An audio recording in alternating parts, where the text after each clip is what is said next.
on May 24th. Same with a lot of other law enforcement officers that came to this event, this critical incident. I got to see the victims, I got to see the officers, I got to see the community members.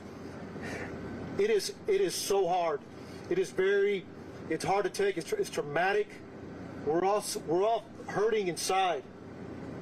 We're hurting inside for the community members in Uvalde, Texas.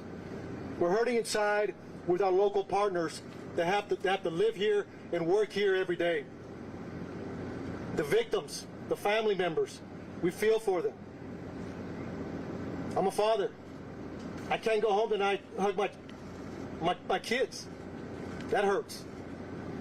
The members behind me are family members. Their kids. It's tough.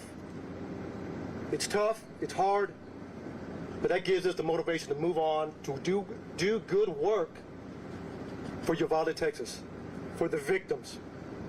We speak for the victims, and we take that dearly. Before I get started, Texas Rangers are leading this investigation, but we can't do it alone. We cannot do it alone. We have ATF, FBI, CBP, Border Patrol, Uvalde County District Attorney's Office. The list goes on and on and on.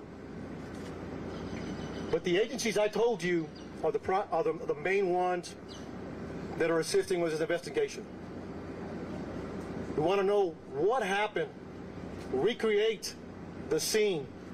That takes days, that takes hours, that takes time. A lot of information. Then we have to do a lot of interviews. So we just started. We started on Tuesday. Today's Thursday. We're still grabbing a lot of information. We also, what's important to us, it's why. Why did he do this?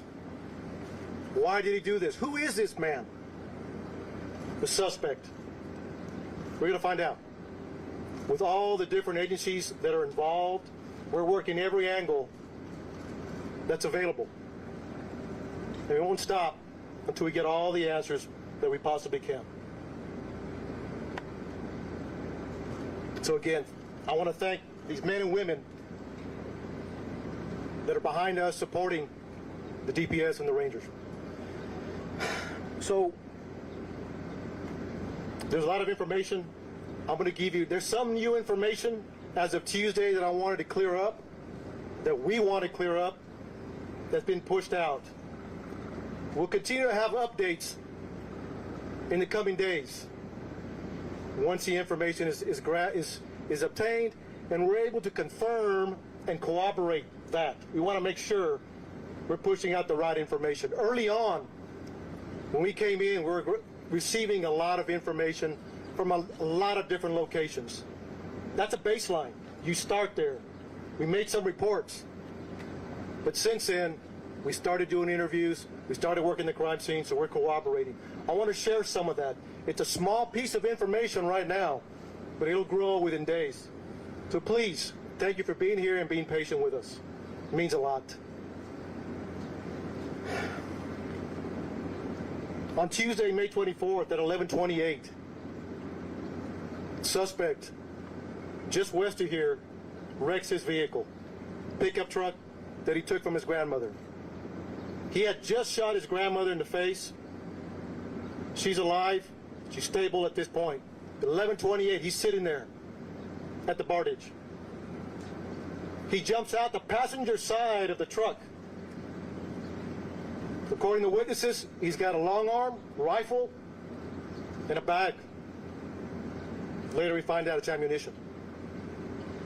He walks around, he sees two witnesses at the funeral home across the street from where he wrecked.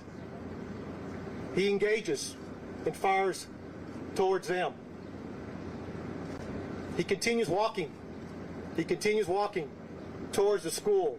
He climbs a fence. Now he's in the parking lot, shooting at the school multiple times. 11:40, he walks into the west side of Robb Elementary. According According to reports, video we have obtained from outside, inside, and again, we're still combing through that. So bear with us. Multiple rounds, numerous rounds are discharged in the school. We're trying to get a number. We're in the process of analyzing that video. 4 minutes later, local police departments, Uvalde Police Department, the Independent School District Police Department are inside making entry. They hear gunfire, they take rounds, they move back, get cover, and during that time, they approach where the suspect is at. According to the information I have, he went in at 11:40. He walks, and I'm going to approximate 20 feet, 30 feet. He makes a right. He walks into the hallway, he makes a right, walks another 20 feet. Turns left into a schoolroom, into a classroom that has doors open in the middle.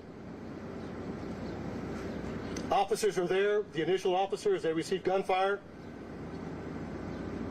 They don't make entry initially because of the gunfire they're receiving. But we have officers calling for additional resources. Everybody that's in the area, tactical teams. We need equipment. We need specialty equipment. We need body armor. We need precision riflemen, negotiators. So during that time that they're making those calls to bring in help to solve this problem and stop it immediately, they're also evacuating personnel. Not say personnel, students, teachers. There's a lot going on. A lot complex situation. They're measuring. Approximately an hour later, U.S. Border Patrol tactical teams arrive. They make entry, shoot and kill the suspect. But you also had a Zavala County deputy and Uvalde Police Department that made entry and killed the suspect. Immediately, numerous officers. Now it turns into a rescue operation. How do we save these children? How do we save these children? Some made it out. We don't have a hard number yet, but that was a goal. And then continuing, making the area safe, continue. It's a lot of moving parts afterwards. But during, they were taking gunfire, negotiations, and developing a team to make entry to stop them.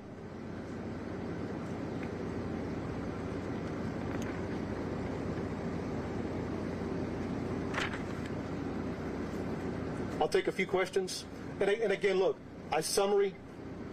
One more thing I forgot to mention that I want to clear up that came out early on.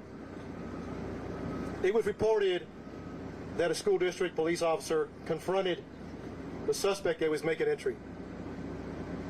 Not accurate. He walked in unobstructed initially.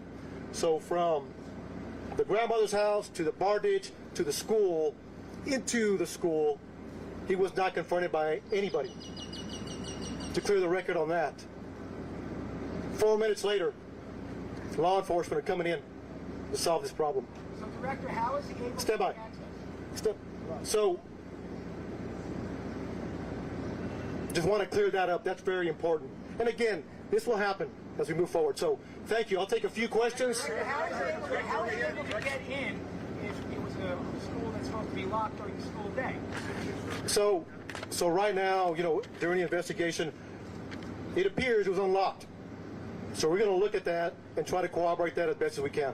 You know why? How many gunshots were there? You know why it was unlocked? I do not. Hey, please, one at a time, and we'll address as many questions as we can. So let me finish this question. One at a time. Announce your name and announce your network. Okay? Let's be respectful, please. My name is Josh Margot, and how do you know why it was unlocked? So Josh, thank you for the question. So right now, it appears it was unlocked. Like I said, it goes back to the investigation. It takes time. We will find out as much as we can why it was unlocked, or maybe it was locked. But right now, it appears it was unlocked. So thank you. Yes, sir. Can you say at one point when he was inside there, among the things you were attempting negotiation, was he responding to negotiation? And in that period of time, was there continued gunfire? So during that time, right now, according to the information we have, the majority of the gunfire was in the beginning. In the beginning. I say numerous, more than 25. I mean, it was a lot of gunfire in the beginning. During the negotiations, there wasn't much gunfire other than trying to keep the officers at bay. But that could change depending as once we analyze the video. But right now, according to the information, he did not respond. Director, I am Yamas with NBC News. My question is this: was there a school officer on campus, and was that school officer armed? Because that's what we've been told. So at this time, no. No, there was not an officer readily available, armed. No. Was there an officer? No, nothing. I can't answer that yet. I'll circle back with you again. As we do that investigation, we have all these questions we want to answer. So, but I'll get back with you, sir. There was a 12-minute gap. There's a 12-minute gap from when he crashes his truck to when he enters the school. 12 minutes. What happened in that 12 minutes? So you got to understand, 11:30 is the information we have at this point that we can confirm. 11:30 a.m. the PD we got a crash and a man with a gun. And then you have responding officers. That's what it is. If it's 12 minutes, from 11:30 to 11:40, that's the information we have right now. Look, at the end of the day, our job is to report the facts and have those answers. We're not there yet. Over here. When was the first 911 call? Say it again. When was the first 911 call? How long So- did the response receive? So right now, the first 911 call is at 11:30. I will get the time what it took to respond. So we'll have that answer. Yes. Could. There's a lot of possibilities. There's a lot of possibilities. Until we receive an interview, because there was numerous officers at that classroom, numerous. Once we interview all those officers, what they were thinking, what they did, why they did it, the video, the residual interviews, we'll have a better idea. Could anybody have gone there sooner? You gotta understand, small town. You have people from Eagle Pass, from Del Rio, Laredo, San Antonio responding to a small community. Based on the information you have so far, sir, should the officers have gone in sooner? Should they have waited for those tactical things, or should they have gone right? That's a tough question. That's a tough question. Again, it goes back, our job is to report the facts. Report the facts, and later we can answer those questions. Based on what you know so far, should those officers... I don't have enough information to answer that question just yet.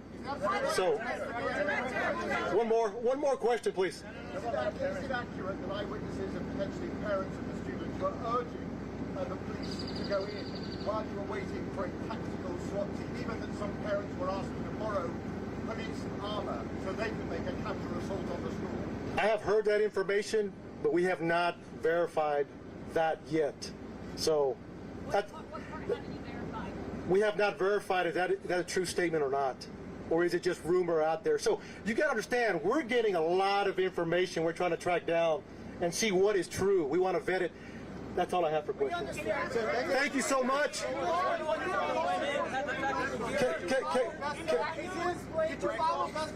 Hold on. Hey, just allow please one question for Spanish network. So look, we appreciate the questions. What were the officers doing between 11:44 and 12:45? I got you. Questions? Yes, sir. Behind that, you guys have said that he was barricaded. Can you explain to us how he was barricaded and why you guys did not reach that door? So I am taking all your questions into consideration. We will be doing updates. We will be doing updates to answer those questions. Answer that question now, sir. I think there's a lot What is your name? Shimon. Shimon. I hear you. Because we've been given a lot of bad information, so why don't you clear all of this up now it is that your officers who were in there for an hour, yes, rescuing people, but yet no one was able to get inside that room. Shimon, we will circle back with you. We want to answer all your questions. We want to give you the why. That's our job. So give us time. I'm taking all your questions. I'm taking them back to talk to the team. And look, thank you for being here. We'll talk soon. We'll talk soon. Thank you. Thank you. En español, ¿puedes decir algo en español, por favor? Director, ¿puede decir algo?